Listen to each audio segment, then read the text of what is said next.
পশ্চিমবঙ্গের রাস্তাঘাটে এখন ময়ূরকে খোঁজা হচ্ছে গণদুলাই দেওয়ার জন্য। সে হলো ময়ূর রঞ্জন। আমি তো আপনাদের সামনে দিয়ে বলে দিচ্ছি ওর নামে একটা মামলাও হচ্ছে। এরা টিভিতে বসে বসে ডায়লগ মেরে চট্টগ্রাম দখল নিয়ে নিল, চট্টগ্রামই নাকি দখল নিয়ে নিচ্ছে ওরা। ওরা চট্টগ্রাম দখলের ইটটাকে ছুড়লো, ইটটা ছুড়লো পশ্চিমবঙ্গ থেকে কিছু শয়তান। তারপরে ইট মারলে পাটকেল খেতে হয়। ওদেরও কিছু, এরা যেমন ঢপবাজ, ওদেরও কিছু লোক আছে তারা এক্স মিলিটারি, তারাও আবেগতাড়িত হয়ে বলে দিল তোরা আমাদের দখল করবি, চট্টগ্রাম দখল করবি, আমরা কলকাতারই দখল করে নেবো। আওয়ামী লীগ হলো হারাম, কিন্তু আওয়ামী লীগের টাকা হলো আরাম। আওয়ামী লীগ হারাম, কিন্তু আওয়ামী লীগের লোককে নিজের দলে ঢুকানো, কর্মী বাহিনী বানানো, এটা হলো আরাম। বিএনপি আওয়ামী লীগকে পুনর্বাসন করছে, জামাত আওয়ামী লীগকে পুনর্বাসন করছে। আসসালামু আলাইকুম রহমতুল্লাহ। দর্শক, ভারতের পশ্চিমবঙ্গে রাস্তাঘাটে খোঁজা হচ্ছে ময়ূরকে গণধোলা দেওয়ার জন্য। এমনকি তার বিরুদ্ধে মামলাও করা হয়েছে। যে রিপাবলিক বাংলার সাংবাদিক ময়ূর, যে চট্টগ্রামকে দখল নেওয়ার হুমকি দিয়েছিল, বাংলাদেশের এই চট্টগ্রাম নাকি তারা দখল নিয়ে নিবে, এমনটাই বলেছিল এই রিপাবলিক বাংলার সাংবাদিক ময়ূর। তো তাকে খোঁজা হচ্ছে রাস্তাঘাটে গণধোলা দেওয়ার জন্য। এটা ভারতের জনগণই করছে, ভারতের পশ্চিমবঙ্গের সাধারণ জনগণ। তো আসুন আমরা বিস্তারিত এ বিষয়ে এম রহমান মাসুম ভাই কিছু কথা বলেছে, সেই কথাগুলো আমরা শুনে আসি। ভারতের মিডিয়া যে কতটা অগ্রহণযোগ্য, মিথ্যা এবং প্রপাগান্ডিস্ট, সেটা প্রমাণ হয়েছে প্রত্যেকটা জায়গাতে। অর্থাৎ খুদ খুদ ভারতীয়রা খেপেছে এর বিরুদ্ধে। আপনারা জানেন যে ভারতের পশ্চিমবঙ্গে মামলা হচ্ছে সেই সবচেয়ে হিলারিয়াস, ফানি এবং আমি যদি বলি স্ট্রিটস লেভেল জার্নালিস্ট, নামদারি সেই ময়ূর পঙ্কি নাকি তার নাম, ময়ূকের বিরুদ্ধে, যে ব্যাঙের মতো, ফ্রগের মতো বা ফ্রগ জার্নালিস্ট যাকে আমরা বলি, তার বিরুদ্ধে মামলা হচ্ছে খুব ভারতেই এবং সারা ভারতবাসী, বিশেষ করে পশ্চিমবঙ্গের রাস্তাঘাটে এখন ময়ূরকে খোঁজা হচ্ছে গণদুলাই দেওয়ার জন্য। বিকজ তার জন্য আপনার হাজার হাজার শত কোটি টাকার রুপির ক্ষতি হচ্ছে ময়ূরের জন্য। এবং বাংলাদেশ ভারত সম্পর্কের ক্ষেত্রে এই ময়ূর নামের মিথ্যাচারকারী ভারতীয় পশ্চিমবঙ্গের আপনার এপিপি আনন্দ, TV9 এবং আপনার এই রিপাবলিক, এই উগ্র হিন্দুত্ববাদের মুখপাত্র যে সংবাদপত্র আছে, তাদেরকে দায়ী করছেন পশ্চিমবঙ্গের মানুষ এবং সারা পৃথিবীর যারা আছেন তারা এই মিথ্যাচার দেওয়ার জন্য। তারই একটা আমি আসছি আমার মূল পয়েন্টে, ভিডিও দেখাবো আপনাদেরকে কিভাবে ভারতবাসী বা পশ্চিমবঙ্গের মানুষ খেপেছে। আমি আবার বলি, ভারতের সাথে বাংলাদেশের সম্পর্কের ক্ষেত্রে সবচেয়ে গুরুত্বপূর্ণ যে প্রদেশের সাথে বাংলাদেশের মানুষের সাথে সম্পর্ক বিদ্যমান, তা হচ্ছে পশ্চিমবঙ্গের। আমি নিজে পোস্ট দিয়েছিলাম যে দুর্গাপূজায় ইলিশ আপনার এই যদি মানে ভারতেও না দেন, পশ্চিমবঙ্গে যেন দেওয়া হয়, সেটা আমি দাবি করেছিলাম। Do you know why? Because আমি এই জন্যই দাবি করেছিলাম যে ঢাকা না দিল্লি, এই স্লোগানটা কিন্তু আমাদের বিপ্লবের সময় স্লোগান পশ্চিমবঙ্গ, সারা পশ্চিমবঙ্গ বাংলাদেশ হয়ে গেছিল শুধু এই স্লোগানে। কৃতজ্ঞতার মানে উদ্দেশ্যে আমি এই কথাগুলো বলছিলাম। এবং পশ্চিমবঙ্গ তারা ক্ষতিগ্রস্ত হচ্ছেন, হাজার কোটি টাকার, হাজার রুপির বিজনেস, মানে আপনার যে ওই ব্যবসা বিধ্বস্ত হয়ে গেছে বাংলাদেশিদের। কারণ বাংলাদেশিদের মানে বাংলাদেশি পর্যটকদের উপর ভিত্তি করেই সেখানে তারা শত শত হাজার কোটি রুপি ইনভেস্ট করেছিলেন সেই আপনার খাতে। কিন্তু বাংলাদেশিদের ভিসা বন্ধ হওয়ার পরে দশ নেমেছে পশ্চিমবঙ্গের অর্থনীতিতে রীতিমতো। এবং আপনারা প্রতিনিয়ত সেটা দেখাচ্ছে ভারতীয় বা অন্যান্য মিডিয়া যেগুলো আছে তারা। এবং এই মিথ্যাচারকারী এই পশ্চিমবঙ্গের বেজ কিছু, not only Paschimbanga but also across India, তারা যে মিথ্যাচার এবং প্রপাগান্ডা তারা ছড়াচ্ছে বাংলাদেশের বিরুদ্ধে সাম্প্রদায়িকতা নিয়ে। খুব আপনারা জানেন পৃথিবীতে অসাম্প্রদায়িক রাষ্ট্র যদি আনা হয়, প্রথম কাতারে বাংলাদেশ। পৃথিবীতে সবচেয়ে ওয়ার্স্ট কান্ট্রি সাম্প্রদায়িকতার জন্য হচ্ছে ইন্ডিয়া, আপনারা জানেন। অর্থাৎ দ্য মোস্ট ফান্ডামেন্টাল লিস্ট যারা বসবাস করেন ইন টার্মস অফ রিলিজিয়াস আপনার কনফ্লিক্ট, তারা হচ্ছে ভারতীয়। এবং ভারতের উগ্র হিন্দুত্ববাদ যারা আছেন তারা বিশ্বাস করেন, তারা নট অল হিন্দুস, উগ্র হিন্দুত্ববাদে যারা বিশ্বাস করেন বা তাদের প্রপাগান্ডিস্ট যারা আছে, আমি তাদের কথাই বা তাদেরকে আমি রেফার করতেছি এখানে, লেডিস এন্ড জেন্টলম্যান। সো আজকে আপনি দেখেন এবং এটা কতটা ভয়ঙ্কর মিথ্যাচার। এবং আমি বিশ্বাস করেন, আমি প্রত্যেকটা ধর্মকে আমি রেসপেক্ট করি, কিন্তু হিন্দু ধর্মের মানুষের ধর্মেটার প্রতি আমার অশ্রদ্ধা যে কিছুটা এসেছে, তার মূল কারণ হলো এরা এই ধর্মের নামে যে প্রপাগান্ডা, মিথ্যাচার ছড়াচ্ছে। এবং এটা দূর করতে গেলে আপনারা সনাতন ধর্মে যারা আছেন, আপনাদেরকে আজকে যেভাবে এগিয়ে এসেছেন এভাবেই এগিয়ে আসতে হবে। বলতে হবে যারা আপনাদের ধর্মকে ব্যবহার করছে, যেভাবে আইসিসের মতো টেররিস্ট অর্গানাইজেশন মুসলিম ধর্মকে নিয়ে অর্থাৎ ইসলামকে ব্যবহার করে সন্ত্রাসী কার্যক্রম চালিয়েছিল, ঠিক একইভাবে বা অন্য কেউ আইসিস গঠন করেছিল ইসলামের নাম দিয়ে। আপনারা নিজেরা জানেন কারা এটা গঠন করেছিল বা কে গঠন করেছিল।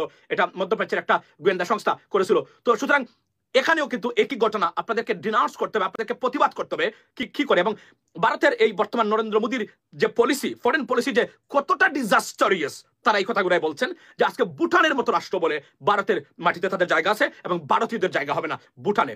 ইট is unprecedented and they very concern. Good people আর গুড হিন্দুস যারা আছেন সনাতন ধর্মে বা সত্যিকার অর্থে যারা ভারতে বিশ্বাস করেন, তারা কিন্তু ভেরি কনসার্ন অ্যাবাউট ইট। আমি আপনাদেরকে প্রথমেই দেখাবো একটা মিথ্যাচারের নমুনা, দেখেন। এবং shame on you Indian media, shame on you. You don't think that you are doing or acting as a journalist.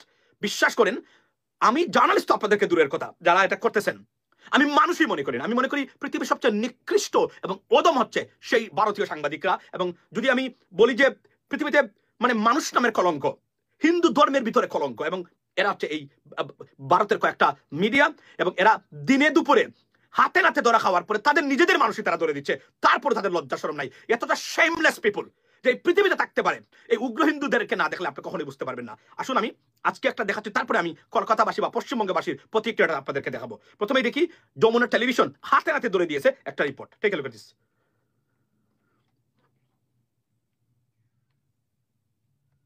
সভায় সনাতন ধর্মাবলম্বী মা ও মেয়ের আত্মহত্যার ঘটনাকে হত্যাকাণ্ড বলে প্রচার করেছে TV9 বাংলা। বিস্মিত স্বজনরা তারা যমুনা টিভিকে জানিয়েছেন, পারিবারিক বিরোধে আত্মহত্যার ঘটনা এটি সাম্প্রদায়িক সহিংসতা নয়। খানসামা সরেজমিনে ঘুরে এসে আরো জানাচ্ছেন নীলফামারীর সহকর্মী মাহমুদ রাফিন।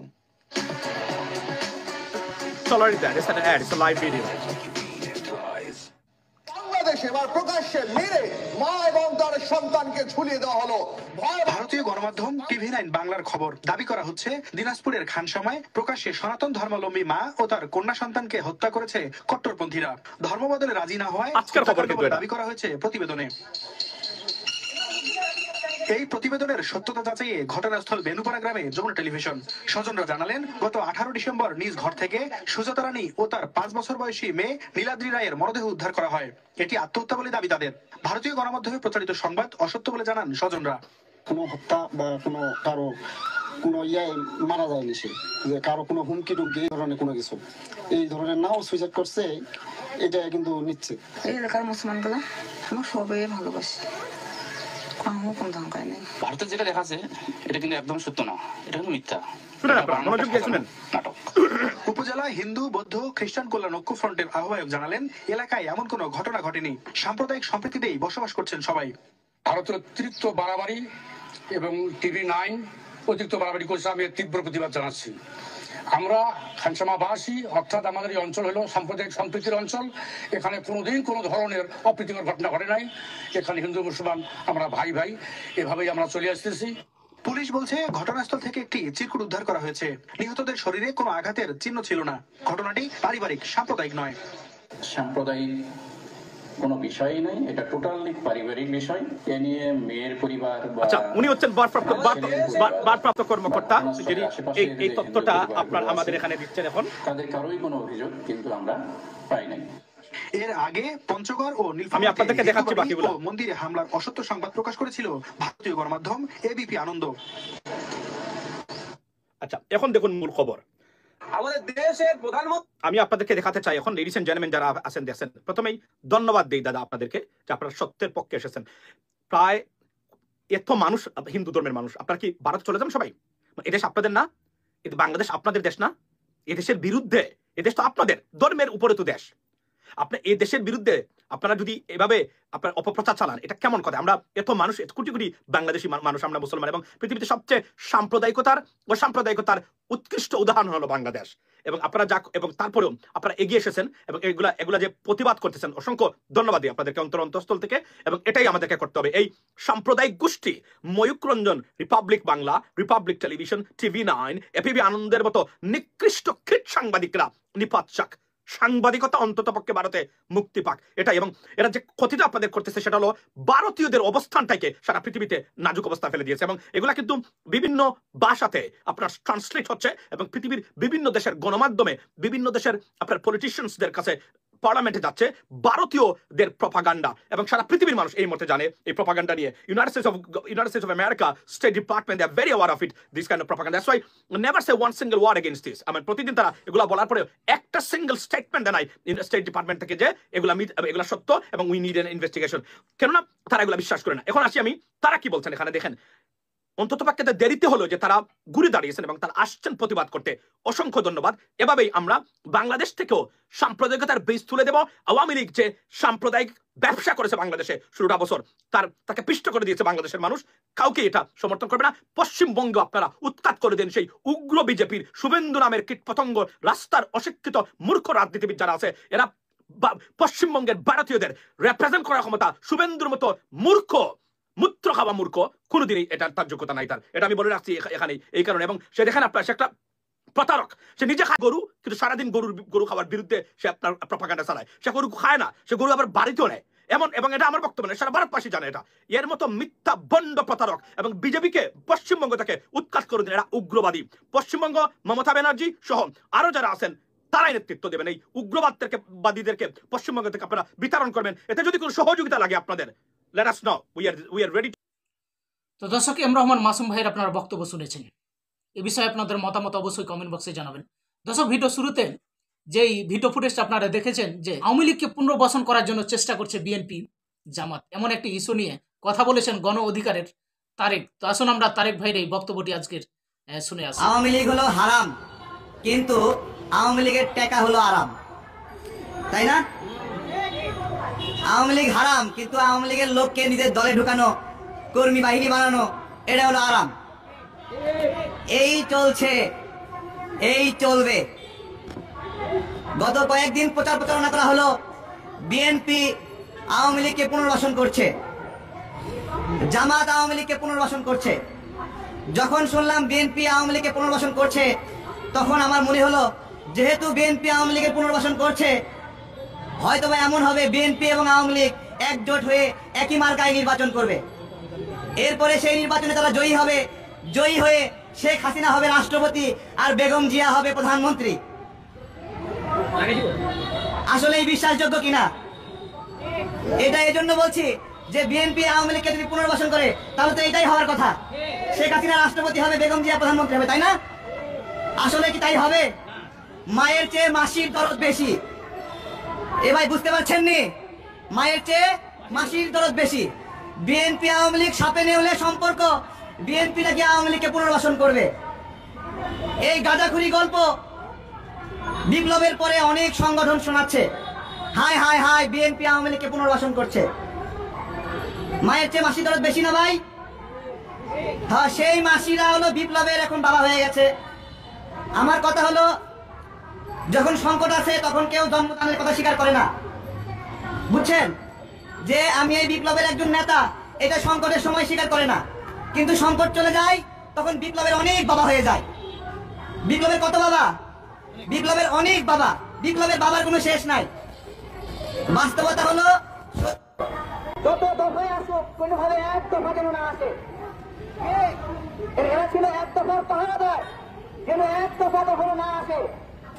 এবং যখন আমরা বার্তায় আন্দোলন করছিলাম তখন কয়েকজনকে পাঠিয়ে দিয়ে বলেছিল আমরা তো আন্দোলন বন্ধ করছি, আপনারা কার নেতৃত্বে আন্দোলন করছেন? আমি লাঠি দেখিয়ে বলেছিলাম লাঠির ব্যবহার করবো না, এখন থেকে যাবি। আন্দোলন বন্ধ করার জন্য আসছিল, আন্দোলন তো বন্ধ হয়ে গেছে, আন্দোলন করেন। আমি লাঠি দেখতো দূর হয়ে গেল থেকে আমাদের আন্দোলন বন্ধ হয়ে গিয়েছিল, সেখান থেকে আন্দোলন শুরুর একটা গল্প এটা। যখন আন্দোলন নতুন করে শুরু করলাম স্টেজের সামনে, আরে ভাই স্মরণ নাই, অনেক ছাত্র আমাদের সঙ্গে আসে নাই, মাত্র 10-12 ছাত্র আসছিল। ছাত্র বানানোর জন্য আমরা কিছু আইডি কার্ড বানিয়েছিলাম। এই আন্দোলনে অনেক গল্প আছে, যুদ্ধের কোনো সততা নাই, যুদ্ধে যে হবে জয়ী হতে হবে, আমাকে জিততে হবে। ওই জিতার প্রাণপণ সংকল্প নিয়ে আমরা লড়াই করেছিলাম। উদ্দেশ্য ছিল পুরো আকার ধোঁয়ায় ছেড়ে দিব, যাতে করে বঙ্গভবন থেকে গণভবন থেকে ওরা ভয় পায়। গাছের কাঁচা পাতা নিয়ে আগুনে বন্দুক দিয়ে শুরু করেছে। আজকে সেই সন্ত্রাসীদেরকে এখানে বলছে কাউন্সিলর হিসেবে পুনর্বহাল করতে হবে। কত টাকা দিচ্ছে ভাই তোমাদেরকে? তোমাদের কবে কার বন্ধু তারা? কবে থেকে বন্ধু হলো? দেখো, হঠাৎ করে বন্ধুত্ব হবে কাউন্সিলরদের জন্য যুদ্ধ ঘোষণা করতেছ, কাউন্সিলর থেকে পুনর্বহাল করতে হবে। তুমি ওদেরকে এক কাউন্সিলর ফোন দিতে বলতেছে ভাই আমি তো আওয়ামী লীগ করি না, আমি অমুক বিরোধী দলের। আমি বললাম আপনি বিরোধী দলের, কিন্তু আপনি নির্বাচন করছেন কেন? তো বলতেছে দল থেকে আমাকে গোপনে বলে দিছিল নির্বাচন করার সমস্যা নাই। আমি বললাম আপনার দল আমাদেরকে বললো আমরা নির্বাচনে অংশ নেবো না, আপনাকে যেখানে যেখানে বলে দিল আপনি ইলেকশনে অংশ নেন। তো দল বেমানি করলো, আজকে বেমানি করলেন কোনটা বলেন তো? তার মানে এমনও কিছু গোষ্ঠী রয়েছে যারা আমরা যখন ইলেকশন বর্জন করছিলাম, বড় বড় বক্তব্য দিচ্ছিল, তখন তাদের প্রতিনিধি ছিল যারা ইলেকশন করে জয়ী হয়। আমাদের তো 10-15 জন ছিল অন্তত কাউন্সিলর আনার জন্য, আমরা তো দেই নাই। তাহলে এরা কারা সেটাও নির্ণয় করতে হবে। ভিতরে ভিতরে কাউন্সিলর দিয়ে বাইরে বাইরে বলেছে আমরা নির্বাচন বর্জন করলাম। আমি ধন্যবাদ জানাই যারা এই নির্বাচন বর্জনে অংশ নিয়েছিলেন। একটা কথা বলি, যে কাউন্সিলররা নির্বাচনে অংশ নিয়েছিল তারা দলের আদেশ মেনে নির্বাচনে অংশ নিয়েছেন, আদেশ অমান্য করে। যখন জনাব তারেক রহমান লন্ডন থেকে বললেন কেউ ইলেকশনে অংশগ্রহণ করবে না, এইটা মানা তার জন্য জরুরি ছিল, তাকে জরুরি ছিল না। লোক সংগ্রহণ করতে পারে নাই, জামাতের একজন কাউন্সিলর লোক সংগ্রহণ করতে পারে নাই, বিএনপির একজন কাউন্সিলর লোক সংগ্রহণ করতে পারে নাই।